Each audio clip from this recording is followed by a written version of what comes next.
What is up, Waffle Gang? I do hope you are well.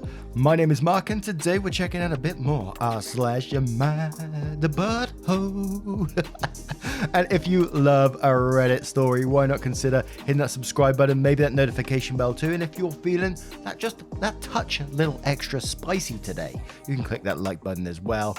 And let's crack on with today's stories. And our first story comes from TA191210, who says, "Am I the arsehole for telling my soon-to-be mother-in-law that my engagement ring is cursed?" Dun dun dun. I, female 26, just got engaged. My soon-to-be mother-in-law is a nightmare. We're currently renovating a part of our place, and she's been lent a key in the meantime because she keeps coming over uninvited under the guise of helping clean up. But she really just likes to snoop and interfere. I do a martial art and take my engagement ring off before class. I came home from an afternoon class one day and my engagement ring was not in the jewellery dish that I usually leave it in. I asked her about it and she told me that she'd taken it to a jeweller to get it cleaned. She looked super smug about it when I asked her which jeweller. She pretended she couldn't remember. I didn't want to give her the satisfaction of having a reaction to it, so I just let it slide for a couple of days. A couple of days pass and I ask her about it again, and she's super vague, still pretending she can't remember which jeweller and saying she's too busy to go pick it up anytime soon. So I said, "Wow, I really feel for that jeweller. I hope nothing happens to her."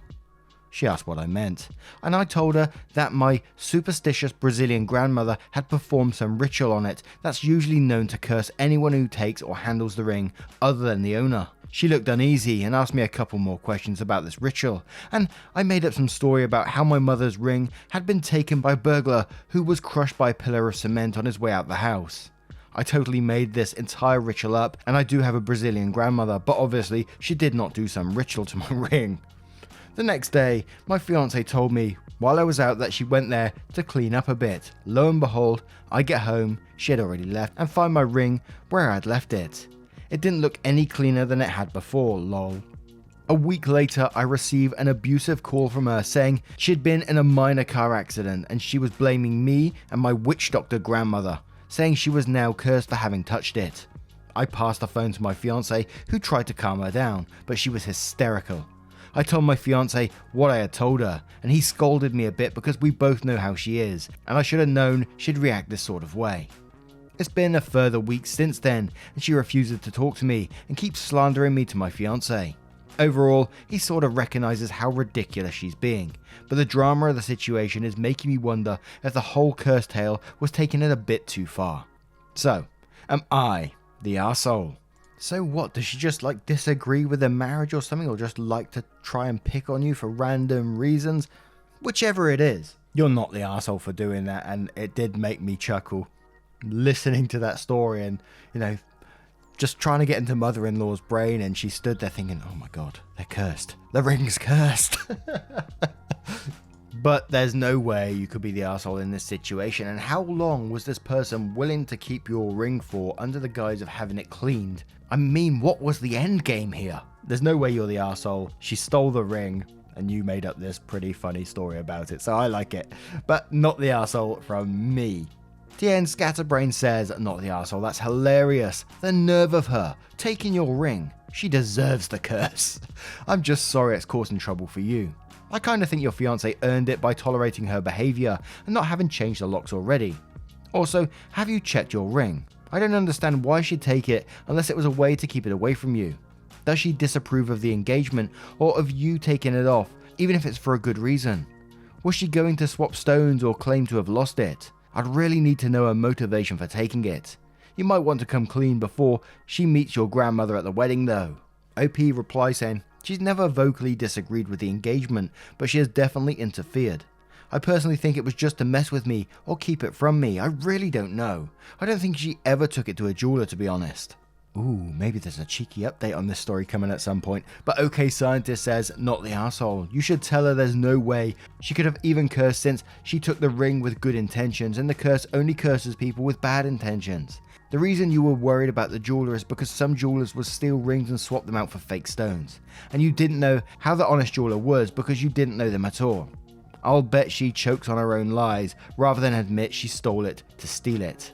Pookie Bear Auntie says, not the arsehole, she stole your engagement ring. Making up a story is the least you could have done to her. Lola says, I just laughed so loud I snorted and scared my dog. Lol, you are brilliant. How did you come up with something that creative?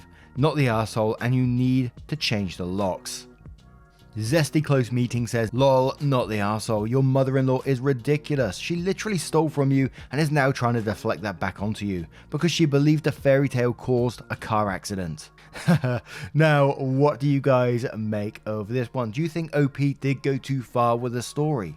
Oh, not really. I mean, mother-in-law did steal the ring. Let us know your thoughts in the comments below and we'll move on to another story. And I spotted this one, and I know we've got a lot of D&D players, Dungeons and Dragons, just in case you didn't know, so I thought I'd read this one as well. Certain Office 3210 says, am I the arsehole for walking out of a co-worker's D&D game? I, 20 female, have been playing Dungeons and Dragons for a few years now, with the same online group. We went on a hiatus, and I really missed playing, so I started looking for another group. My co-worker, 22 male, heard about this and invited me to join a game he just started. It was in real life, which I really wanted to try because I hear it's so much better in real life than online, so I enthusiastically said yes. Well, I showed up to play and the vibes were immediately off. I was the only girl at the table and definitely the youngest. Everyone else was 22 to 26. They questioned my character choice, saying that the group really needed a healer, but I already chosen a different skill set. For anyone familiar with D&D or fantasy tropes in general, the single girl is always the healer/mother figure, which I wanted to avoid at all costs. After some debate, my co-worker shut them down and let me play the character I wanted. I should have walked out right then, but I stuck around to play 2 sessions. They were hell. Every choice I made in character was ignored or questioned. The other players' characters flirted with and harassed my character in every interaction. They barely let me do anything in the game and fought over which character would be able to date mine. In the middle of the second session, one of them asked what my character's bra size was. I stood up and said, nope, not gonna take this anymore, you guys have fun, and walked out. Ever since then, they've all been blowing at my phone saying I ruined their game, that I shouldn't have walked out like that. I blocked most of them because the messages started getting insulting. However, my co-worker hasn't really talked to me since, and I feel like I should have tried to resolve the issue in a different way, since I never told the group I was uncomfortable with a character romance. Am I the arsehole in this situation?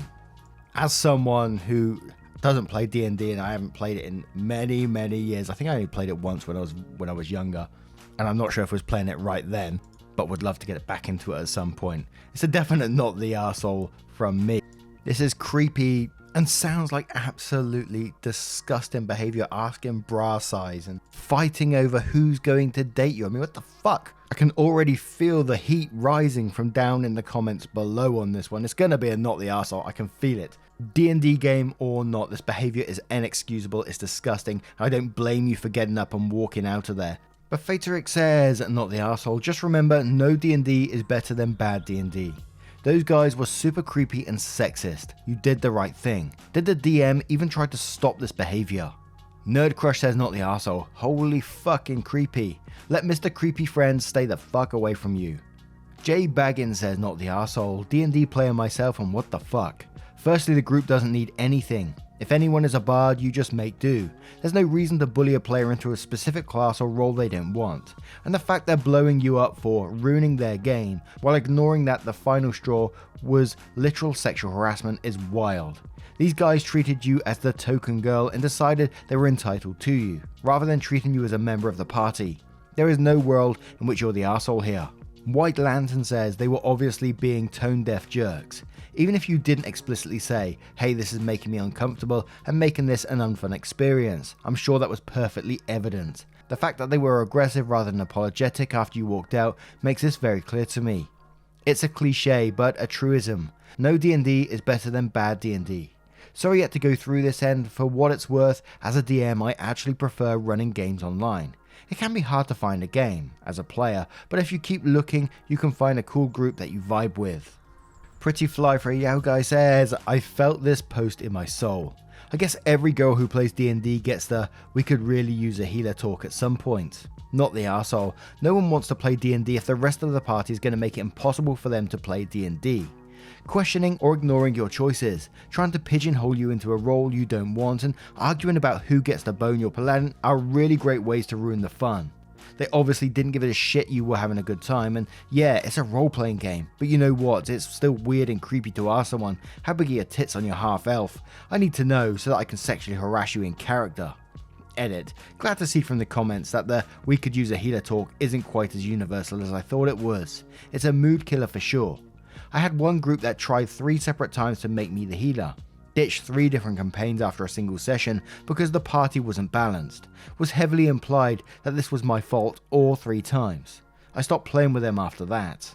And one more from Jeff in SoCal who says, not the arsehole. This line really struck me, and then quotes, I feel like I should have tried to resolve the issue in a different way, since I never told the group I was uncomfortable with character romance. Then goes on to say, did anyone in the group ask you if you were comfortable with character romance before they just assumed it, and literally started fighting over you? Because no romance should be the default unless it is both asked and accepted first.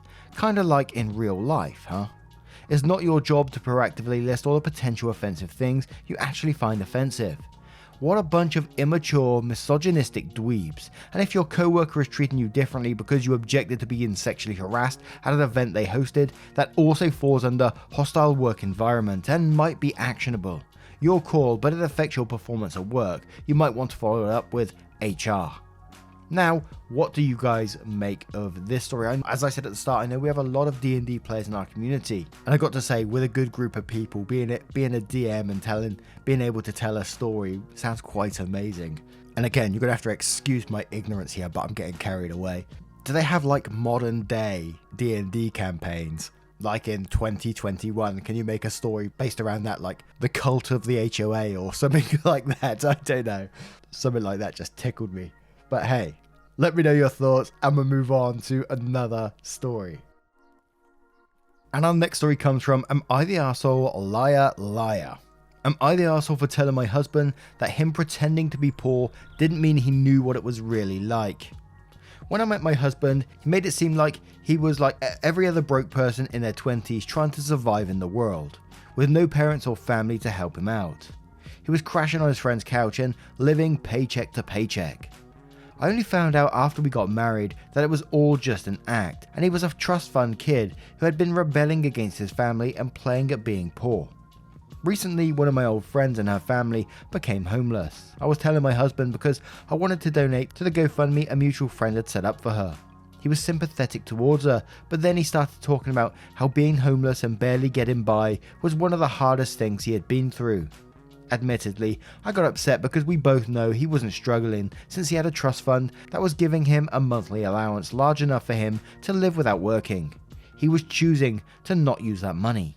I called him out on it and told him that him pretending to be poor didn't mean he actually understood what true poverty was like.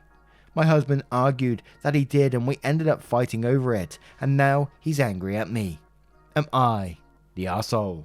Now this one will be a not the arsehole from me, and it's simply because your husband would have known he's safe, you know.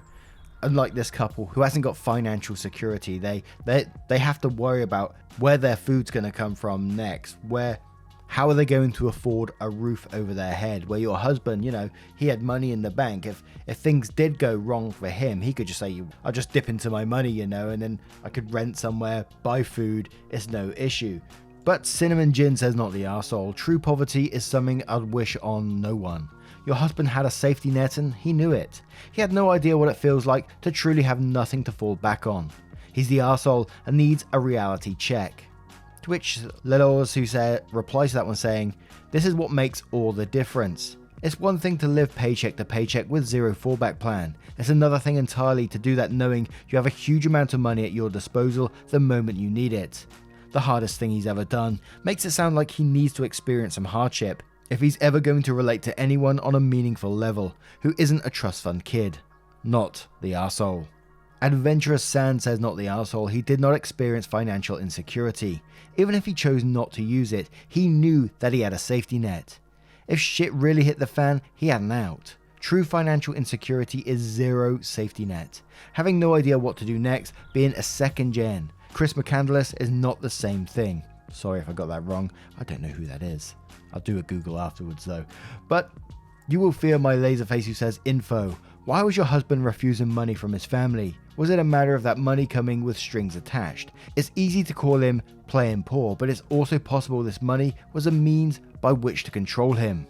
To which one with the cake says this: I hate how everyone jumps to conclusions when important pieces of the stories are conveniently left out. What if his family was abusive and he wanted nothing to do with them and the money?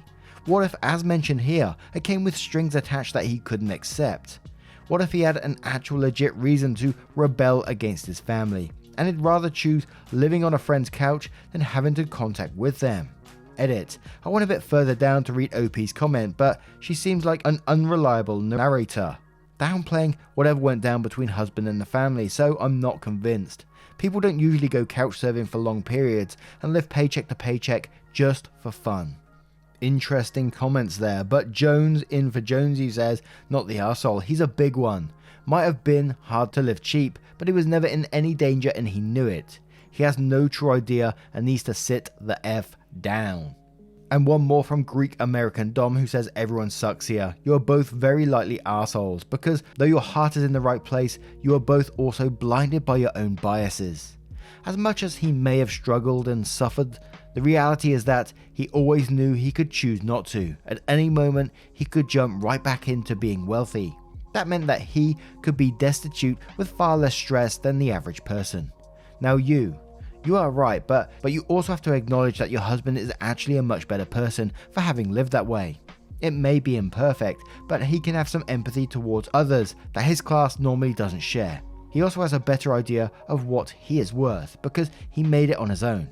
He needs to acknowledge that try as hard as he might, he is always privileged, and that makes a huge difference. You need to acknowledge that at least he tried to see what it's like. Now I turn this one to you guys. What do you guys make of this situation? A couple of questions thrown in the middle there about why they chose the lifestyle they did at the time, about couch surfing and stuff like that. Was there something going on at home? And then our final comment asking, your husband is a better person for having lived that way. What are your thoughts on this? Let us know in the comments below, and we'll move on to another story. And our next story comes from Throwaway Bro Not Fun, who says, am I the asshole for not letting my brother know why he is always being left out? So I, 22 male, am one of 6 kids, second to youngest. Me and all my siblings are close except for our youngest, 18 male. Me and my siblings don't really like him that much because of how he would always tattletale on us, and it got worse as we got older. Now me and my other siblings all happen to live in the same city, so we're always spending time together. We all went home this past weekend to see our parents. My youngest brother happened to bring his girlfriend over. My parents asked if they could take their grandkids for all of next summer. My siblings were ecstatic and immediately started making plans for how we could best optimize our time and to start saving. My sis is great at making game plan and splitting prices. I guess once he had realized we were planning to split everything 10 ways, as opposed to 11 or 12, he must have started to feel some kind of way and did what he always does, and he told our parents. My mum asked him what did he want her to do. I guess he finally snapped and went on this tangent about how we shouldn't be ostracizing him. I guess I got mad and I told him the reason we don't want to be around him is because he did the one thing we can't stand. He told mum. If he was hurt, you could have came to us like a man, like a fucking adult. Instead, you snitched. The only person to blame not having a close relationship is you. He left and stayed with his girlfriend's family, and I guess he told his friends, so I've been getting calls and texts, called me an arsehole and a piece of shit. So, am I the arsehole? So you came into this one accusing brother of tattletaling on you, and it got worse as you get older, so it's obviously been going on through life, but there is a bit of an age gap between you of 4 years. And assuming it's been going on for a very long time, this 4-year gap is quite significant in, a younger sibling telling on an older one. I don't know what you did to be tattletaled on, but it did, and you obviously got in trouble for it. And at what point was brother not included in your plans with your other siblings? As it's been going on for a very long time. So of course brother's going to feel this way. I try to think and put myself in that brother's shoes and say, if my brothers didn't include me in plans and, and separated me from them, I'd be absolutely devastated and heartbroken. And to think about you guys all making plans and getting excited for next summer when you're all going to be doing your own thing together, and brother being not included in that for tattletaling in your younger years up to now. It's really sad, and unless there's more to this story, I will say you are the arsehole in this situation for holding something like this over your brother's head. And it did leave me questioning if there is more to this than just the tattletaling, because otherwise it sounds like not the greatest of reasons to not include your brother. Maybe I'm wrong there, but Prupaduka says you're the arsehole, not because you don't want to include your brother, but because you are showing it in his face that you don't want to. It's basic manners not to make plans when there are people present who you plan on not including. It's just rude. Doesn't matter how excited you are. You're 22, why do you care if he tells your parents that you're excluding him? And based on how unkindly you talk of him, plus you always leave him out, why would he talk to you about it? Would you have included him if he had? Doubt that he would think so. Eastern Water says you're the arsehole. Planning things in front of him whilst excluding him was tactless. You then decide to go in on him, come to us like a man. I'm sorry, but you don't get to say things like that when you're acting like an angry 13-year-old yourself. He snitched on me, wah wah wah. Dioptree8 says you're the arsehole. I'm curious what a boy with a minimum of a 4-year age gap to their other siblings has to always tattletale about, if not for the fact that he is being mistreated or at very least left out of the group activities by his other siblings. Of course you didn't bond with him, you were all significantly older and he didn't fit in with your activities, but of course his response to being left out or ignored was to go to tell his mother instead. You are the arsehole for blaming this fairly natural dynamic all on your brother. You would hope by the time you are adults, noting that the rest of you are, but he is barely out of his teens. You might be doing something to start establishing a more inclusive and equal relationship. Lilypad says you're the arsehole. Can you not imagine what he feels? He can only go to mum about this. It's not like you and your siblings have fostered a good relationship with him. You all need to grow up. You are adults holding a grudge against your little bro for snitching. Isn't that the youngest sib's main job? Can't stay mad at him for just playing the role he was designated to by birth order. And FuzzyAd559 says, question, how did you expect it to go when you guys were making plans in his face and excluding him? I mean, honestly, you guys brought that argument onto yourselves. You do not make plans in front of people, especially family, that you don't want to invite. It is inconsiderate, it is rude, it is also irrational to expect this person to be okay with it and not be vocal about it. Also, why do you think you have a right to basically call him a child when he is barely a legal adult? 18 means that the year before he was a minor by law. And tell him to be an adult, but then you are acting like a child yourself. I have multiple siblings, but I have a particular brother 7 years younger than me. He always used to run to mum for everything. Guess what? The rest of my siblings and I sat down with him and had a long, honest and grown-up talk about the problems he was causing instead of always excluding him for the rest of our lives. By what I read on your post, you'll need to grow up and learn to deal with shit like an adult, not like a petty 15-year-old who pretends her brother doesn't exist. You're not the arsehole for how you feel, but you're the arsehole for how you went about it. Now, what do you guys make of this one? Let us know your thoughts on all of today's stories if you choose to share them. A huge thank you from the bottom of my heart for being involved in every story that we read, being so welcoming to new people on the channel, and being so supportive of one another. You're absolutely amazing. Never forget that, and I will see you in the next one. Take care, guys. Much love. Yeah, man, I remember being so naive when life was good, weather and palm trees. Back in the day, you were everything I need. But then along came a time when you crushed my dreams. Oh yeah, you played me like a fool when you made me believe that the line between love wasn't thick enough to read. Oh yeah, you see we in the spare crime everywhere. You're selling false hope cause you just don't